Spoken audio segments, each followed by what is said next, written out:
2 mai 1899. L'Église est modelée sur le ciel.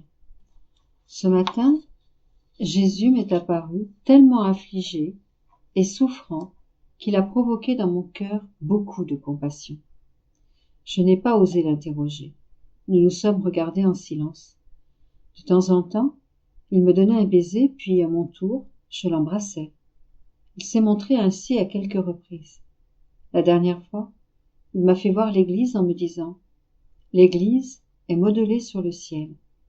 À l'instar du ciel, où il y a un chef, qui est Dieu, ainsi que de nombreux saints de conditions, d'ordre et de mérites différents, il y a dans mon Église un chef, qui est le pape, avec sur sa tête la tiare à triple couronne, symbolisant la très sainte Trinité, de même que de nombreuses personnes dépendent de lui, soit les dignitaires, les divers ordres, supérieurs et inférieurs.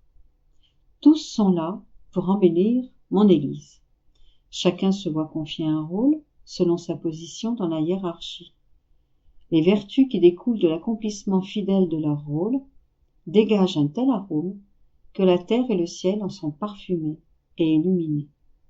Le peuple est attiré par ce parfum et cette lumière et est ainsi conduit vers la vérité. À la suite de ce que je viens de te dire, je te demande de t'arrêter un moment aux membres infectés de mon Église qui, au lieu de l'inonder de lumière, la recouvre de ténèbres. Quels ennuis il lui cause! Ensuite, j'aperçus le confesseur près de Jésus. Jésus le fixa d'un regard pénétrant et, se tournant vers moi, il me dit « Je veux que tu aies pleinement confiance en ton confesseur, même dans les plus petites choses, de sorte qu'il n'y ait aucune différence entre lui et moi. Chaque fois que tu lui feras confiance en écoutant ses paroles, je serai du même avis que lui. » Ces mots de Jésus m'ont rappelé certaines tentations du démon qui m'avaient rendue un peu méfiante. Mais par sa vigilance, Jésus m'a corrigée et à l'instant même, je me sentis délivrée de cette méfiance. Que le Seigneur soit béni à jamais, lui qui prend si grand soin de mon âme, misérable et pécheresse.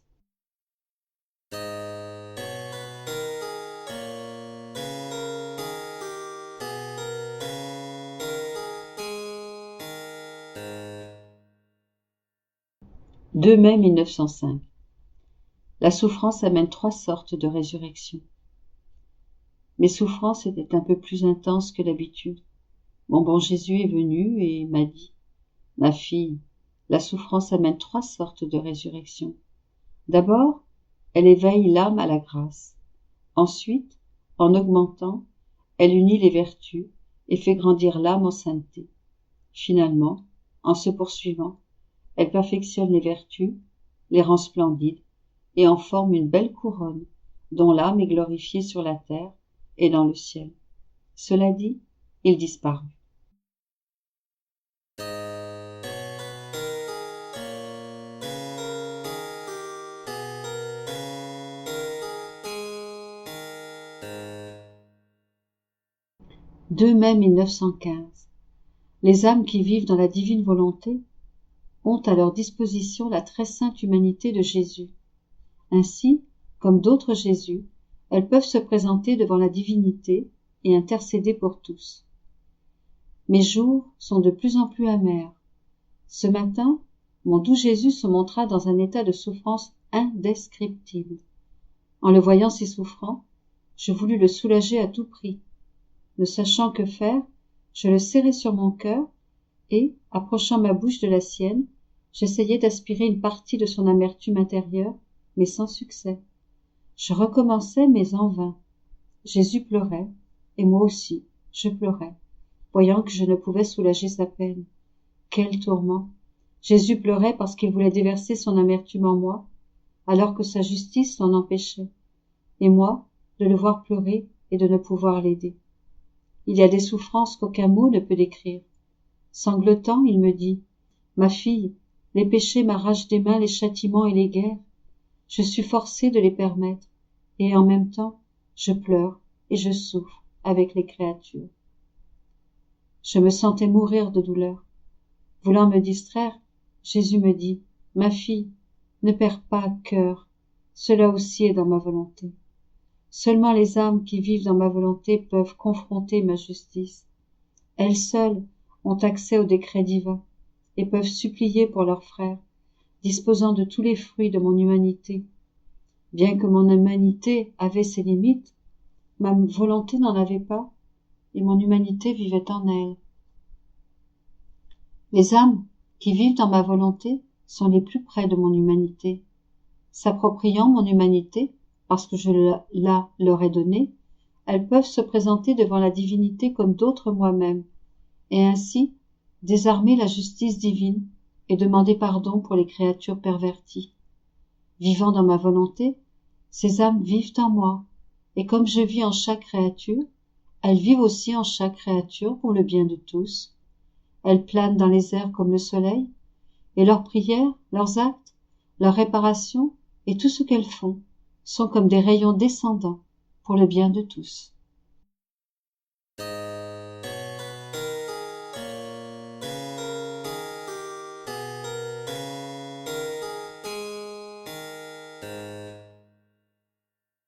2 mai 1917. Jésus mourait continuellement sans mourir. Louisa participe à cette souffrance de Jésus. Me trouvant dans mon état habituel, je me plaignais à mon doux Jésus d'être privé de sa présence en disant « Mon amour, qui pourrait savoir à quel point la privation de toi m'est pénible? Je me sens mourir petit à petit. Chaque action que je fais est une mort que je ressens, parce que je ne trouve pas celui qui est ma vie. Mourir et vivre en même temps est plus cruel que la mort. C'est une double mort. Mon aimable Jésus vint et me dit « Ma fille, sois courageuse et ferme en tout. Et puis, ne veux-tu pas m'imiter? Je suis également mort petit à petit. Pendant que les créatures me heurtaient dans mes pas, je sentais mes pieds se déchirer avec des spasmes capables de me donner la mort. Cependant, même si je me sentais mourir, je ne mourais pas. Quand les créatures m'offensaient par leurs actions, je sentais la mort dans mes mains. Je me sentais mourir, mais la volonté de mon Père m'empêchait de mourir. Les mauvaises conversations et les horribles blasphèmes des créatures retentissaient dans ma voix. Alors, je me sentais suffoquée. Je sentais la mort dans ma voix, mais je ne mourais pas. Et mon cœur torturé, pendant qu'il palpitait, je sentais les mauvaises vies des créatures et les âmes qui se détachaient de moi. Mon cœur était sans cesse déchiré et lacéré. Je mourais continuellement pour chaque créature, pour chaque offense. Là encore, l'amour et la divine volonté me contraignaient à vivre. C'est la raison pour laquelle toi aussi tu meurs petit à petit. Je te veux à mes côtés. Je veux t'accompagner dans mes morts. N'es-tu pas heureuse?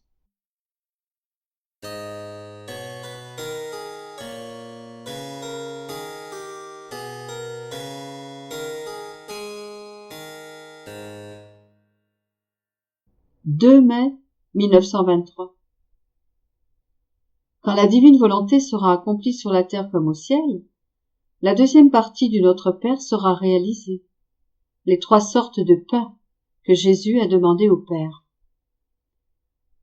Je sentais mon esprit perdu dans l'immensité de la volonté éternelle, et mon doux Jésus, revenant à son enseignement sur la très sainte volonté de Dieu, me dit « Ma fille, oh comme tes actes accomplis dans ma volonté s'harmonisent bien. Ils s'harmonisent avec mes propres actes et ceux de ma mère bien-aimée, disparaissant en eux et formant un seul acte. C'est comme le ciel sur la terre et la terre dans le ciel, l'écho de l'un dans les trois et les trois dans l'un, de la très sainte Trinité. Oh, comme cela est doux à nos oreilles, comme cela nous ravit, à tel point que notre volonté descend du ciel sur la terre. Quand mon fiat voluntas tua, que ta volonté soit faite, connaîtra son accomplissement sur la terre comme au ciel, alors se réalisera complètement la suite du Notre Père. Donne-nous aujourd'hui notre pain de ce jour. Au nom de tous, j'ai dit, Notre Père, je te prie pour 3 genres de pain. Le premier est le pain de ta volonté, qui est plus que le pain ordinaire. Car le pain ordinaire est nécessaire seulement 2 ou 3 fois par jour, alors que le pain de ta volonté l'est à tout moment et en toutes circonstances. Il est cet air embaumé, faisant circuler la vie divine dans la créature. Père, si tu ne donnes pas ce pain de ta volonté à la créature, elle ne sera jamais capable de profiter de tous les fruits de ma vie sacramentelle, qui est le deuxième genre de pain que je te demande pour chaque jour. Oh, en quel mauvais état est ma vie sacramentelle! Plutôt que de nourrir mes enfants, le pain sacramentel est corrompu par leur volonté propre. Oh, cela me dégoûte. Bien que j'aille vers eux, je ne peux leur donner les bénédictions et la sainteté parce que le pain de ta volonté ne se trouve pas en eux. Si je leur donne quelque chose, ce n'est qu'une petite portion, selon leur disposition, non pas toutes les grâces qui sont en moi. Pour leur accorder tous ces bienfaits, ma vie sacramentelle attend patiemment qu'ils se nourrissent d'abord du pain de ta volonté suprême. Le sacrement de l'Eucharistie et tous les autres sacrements que j'ai donnés à mon Église porteront tous leurs fruits et seront amenés à maturité seulement quand ta volonté sera réalisée sur la terre comme au ciel. Après cela, j'ai demandé le troisième pain, le pain matériel. Comment aurais-je pu dire de manière restrictive, donne-nous notre pain matériel de ce jour, puisque l'homme, qui aurait dû faire notre volonté, prit pour lui-même ce qui est à nous.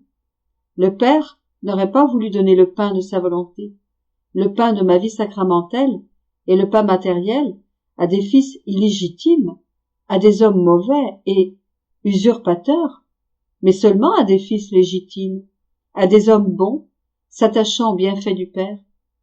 Voilà pourquoi j'ai dit, donne-nous notre pain. Quand ils mangeront ce pain béni, tout leur sourira. Le ciel et la terre vivront dans l'harmonie de leur Créateur. Après, j'ai ajouté, pardonne-nous nos offenses comme nous pardonnons à ceux qui nous ont offensés. Quand ta volonté sera accomplie sur la terre comme au ciel, alors la charité sera parfaite. Le pardon aura un caractère héroïque, comme lorsque j'étais sur la croix. Cela se produira lorsque l'homme mangera le pain de ta volonté en même temps que le pain de mon humanité. Alors, les vertus seront vécues dans ma volonté, recevant la marque d'un véritable héroïsme et un caractère divin. Elles seront comme des petits ruisseaux, s'échappant de la grande mer de ma volonté. J'ai continué par les mots, et ne nous laisse pas succomber à la tentation, parce que l'homme est toujours l'homme. Pourvu du libre arbitre, je ne lui enlève jamais ce que je lui ai accordé en le créant. Se craignant lui-même, l'homme doit crier, donne-nous le pain de ta volonté, afin que nous puissions résister à la tentation, et, en vertu de ce même pain, délivre-nous du mal. Amen. Observe comment on trouve ici un lien avec le « Faisons l'homme à notre image et à notre ressemblance » de la Genèse, comment est validé chaque acte posé par l'homme, comment lui sont restitués ses privilèges perdus, comment lui est redonnée l'assurance qu'il va récupérer son bonheur terrestre et son bonheur céleste perdu. Vois aussi pourquoi le « que ta volonté soit faite sur la terre comme au ciel » est ma première préoccupation, et pourquoi je n'ai jamais enseigné une autre prière que le Notre Père.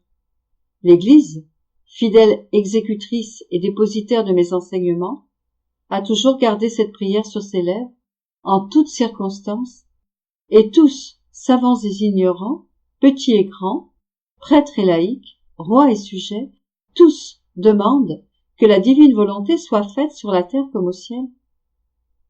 Ne veux-tu pas que ma volonté descende sur cette terre? La rédemption a connu son commencement par une vierge, et je ne me suis pas incarné individuellement dans chaque être humain pour le racheter, même si quiconque le désire peut bénéficier des avantages de la rédemption et me recevoir pour lui seul dans mon sacrement d'amour. Également, le règne de la divine volonté dans les cœurs doit connaître son début et sa croissance par une vierge. Celui qui est bien disposé pourra bénéficier des biens qui sont offerts à ceux qui vivent dans ma volonté. Si je n'avais pas été conçu en ma très chère maman, la rédemption ne se serait pas réalisée. De même, si je ne laisse pas une âme vivre dans ma volonté suprême, le « que ta volonté soit faite sur la terre comme au ciel » ne pourra pas s'accomplir.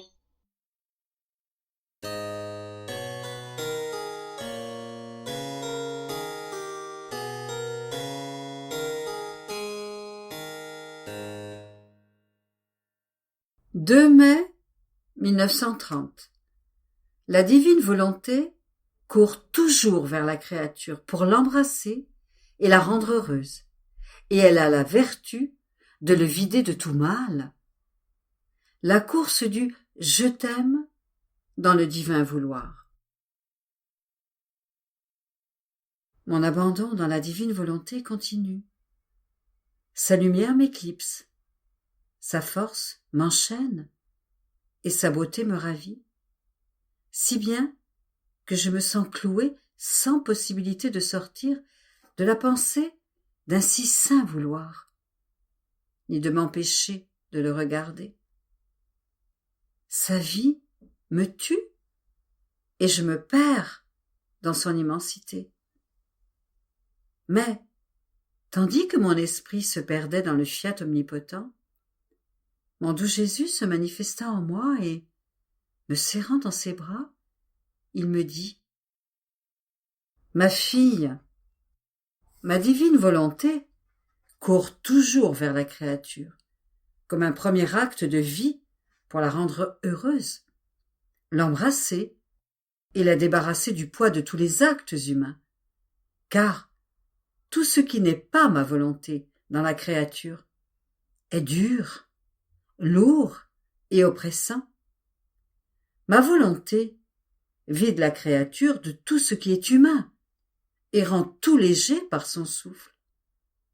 Par conséquent, le signe que l'âme vit dans ma divine volonté est de se sentir heureuse en elle-même, car ma volonté est heureuse par nature et ne peut pas apporter le malheur à qui vit en elle, parce qu'elle ne possède ni ne veut le malheur, et ma divine volonté ne peut changer sa nature.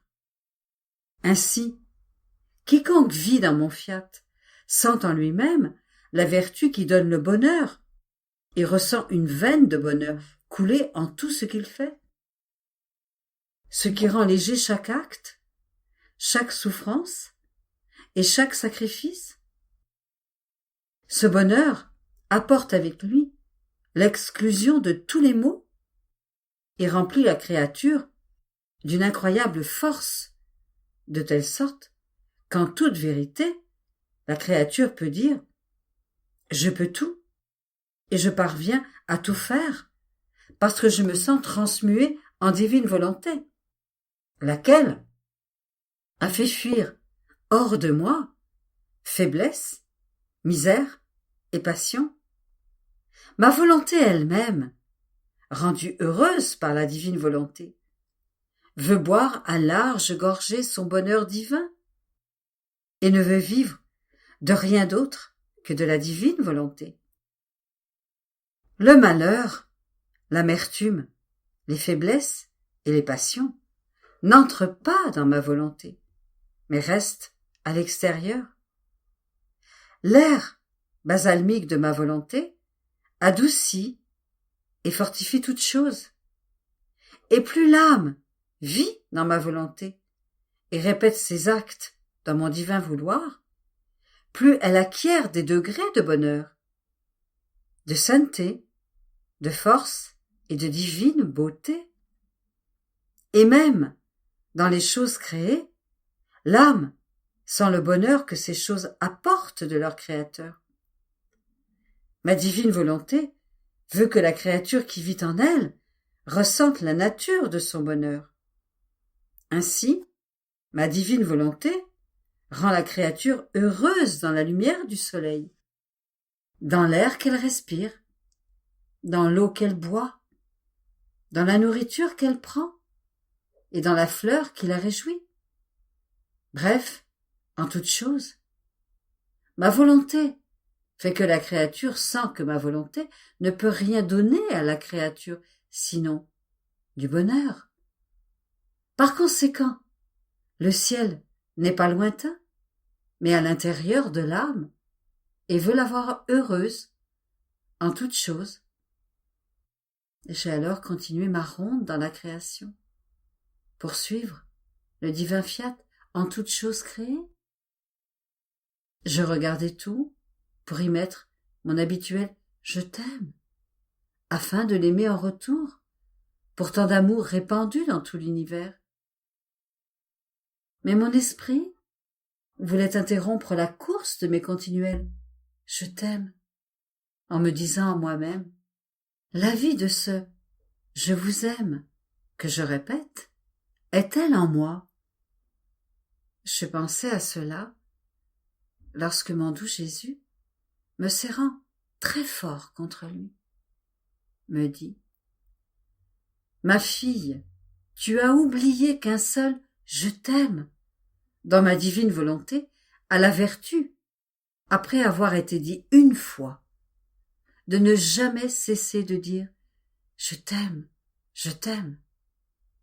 Le « je t'aime » dans ma divine volonté est la vie, et la vie ne peut cesser de vivre.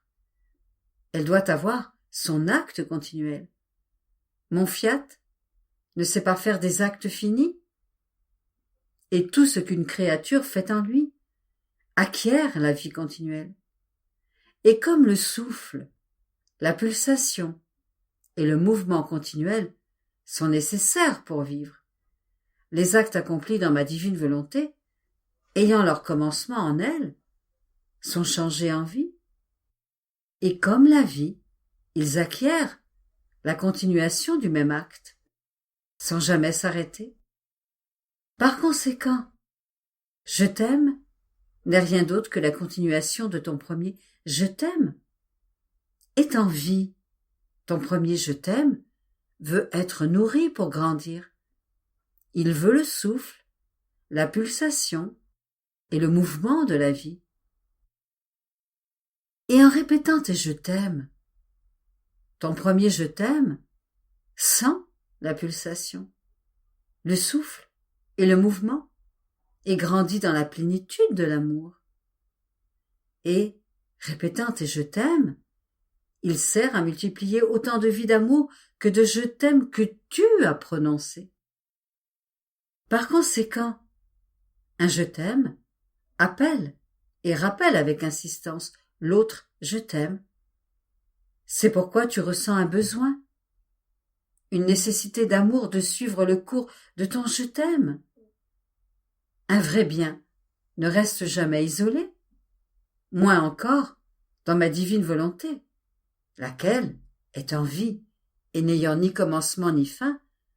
Tout ce qui est fait en elle n'est pas sujet à une fin, ni à une interruption. Par conséquent, un je t'aime sert à rappeler à la vie un autre je t'aime et à le maintenir en vie. Les je t'aime sont des pas de vie d'amour que la créature fait dans mon vouloir. Aussi, ne t'arrête pas, continue la course de ton je t'aime pour celui qui t'aime tant.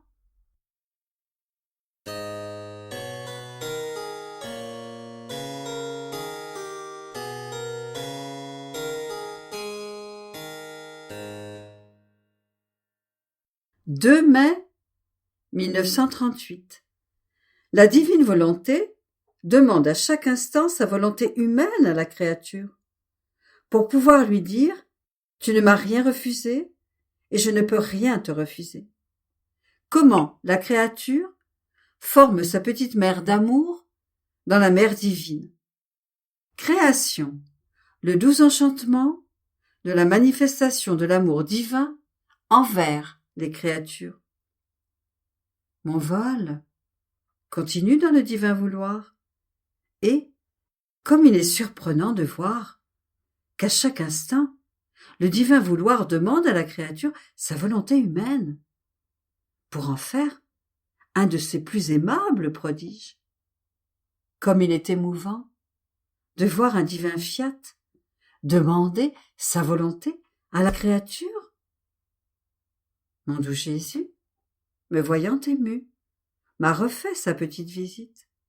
Et toute bonté, il me dit « Ma fille, c'est toujours notre amour qui nous pousse vers la créature, avec une force irrésistible, et nous place dans la position de demandeur, comme si nous avions besoin de la créature, afin de pouvoir lui dire « Tu m'as aimé et je t'aime ».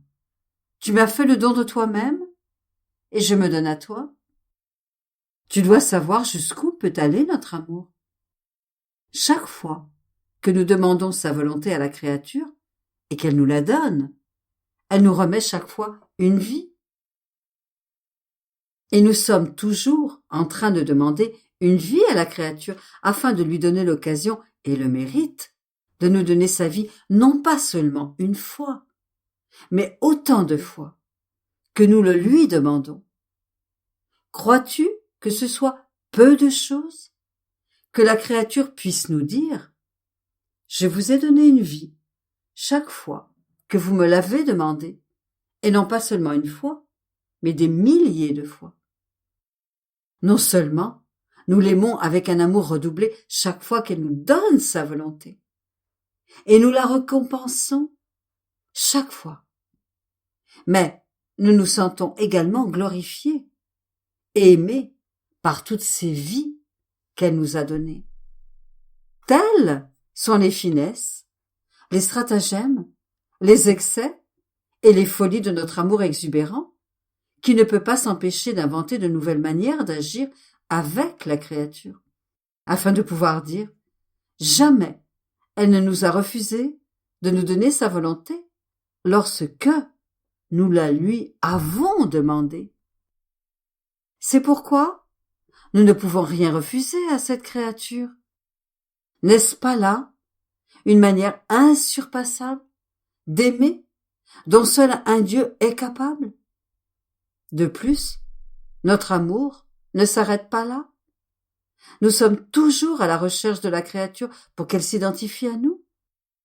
Lorsqu'elle aime, dans notre volonté, nous lui faisons former sa petite mer d'amour dans l'infini de notre immense mer d'amour. Et cela, pour sentir que son amour est dans le nôtre et qu'elle aime avec le nôtre.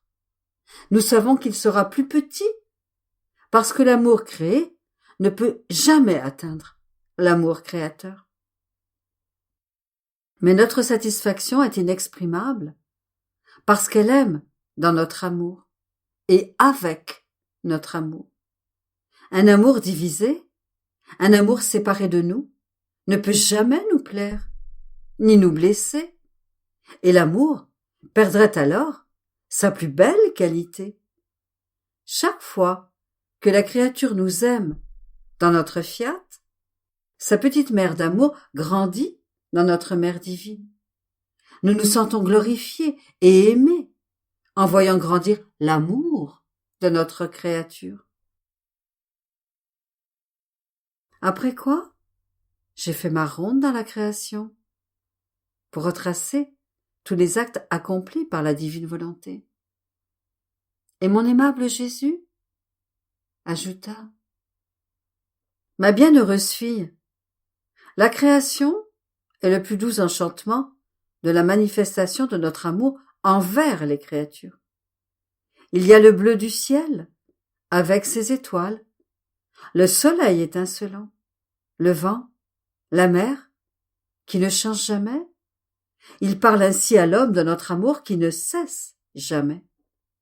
Et sur la terre, il y a les fleurs, les plantes, les arbres et les petites herbes qui tous ont une voix, un mouvement, une vie d'amour de leur créateur, jusqu'au plus petit brin d'herbe, afin de dire à tous l'histoire d'amour de celui qui les a créés pour l'homme.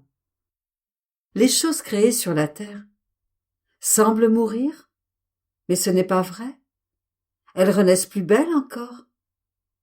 Ce n'est rien d'autre que la nouvelle résurrection de l'amour de Dieu pour les créatures, et pour donner une douce surprise d'amour. Alors qu'elles semblent mourir, elles renaissent plus belles encore. Et le Créateur, pour être aimé, met devant les yeux de l'homme le nouvel enchantement des floraisons et des fruits. On peut dire que chaque fleur et chaque plante apporte le baiser, le je t'aime de son Créateur à celle qui les regarde et les prend. Notre amour suprême attend ainsi que la créature nous reconnaisse en chaque chose et nous envoie son « je vous aime ». Mais nous attendons en vain. Dans toutes les choses créées, notre être suprême manifeste notre puissance d'amour, de sagesse, de bonté et d'ordre, et nous les présentons à l'homme, afin qu'il nous aime avec un amour puissant, sage et plein de bonté, c'est-à-dire que l'image de notre amour divin soit en lui. Celle qui vit dans notre volonté peut recevoir cela, parce que nous pouvons dire qu'elle vit de notre vie. Mais en dehors de notre volonté, l'amour est faible, la sagesse insipide, la bonté se change en défaut, et l'ordre lui-même en désordre. Pauvre créature sans notre volonté, combien elle inspire la pitié. Plus encore, nous aimons la créature avec un amour incessant, et nous voulons trouver en elle l'amour qui ne finit jamais. Lorsque la créature ne nous aime pas, elle forme de grands vides de notre amour dans son âme. Et notre amour, ne trouvant pas son amour dans ces vides, ne trouve pas d'endroit où se reposer. Il demeure suspendu, il erre, court, vole, et ne trouve personne qui le reçoive. Il crie, souffre le martyre, et dit « Je ne suis pas aimé, j'aime et je ne trouve personne qui m'aime. » Puis, il ajouta, avec un accent plus tendre, « Très chère fille, si tu savais jusqu'où peut aller mon amour pour celle qui vit dans ma divine volonté, tu m'aimerais tellement que ton cœur exploserait de joie, et ton amour et le mien te garderaient consumé, dévoré d'un pur amour pour moi. Tu dois savoir que ma divine volonté rassemble tout ce que fait la créature qui vit en elle. Rien de ce qui est fait dans mon fiat ne peut en sortir. Tout demeure dans nos champs de lumière. Et ma volonté, pour se réjouir, rassemble le mouvement de la créature. Son amour, sa respiration, ses pas, ses paroles, ses pensées.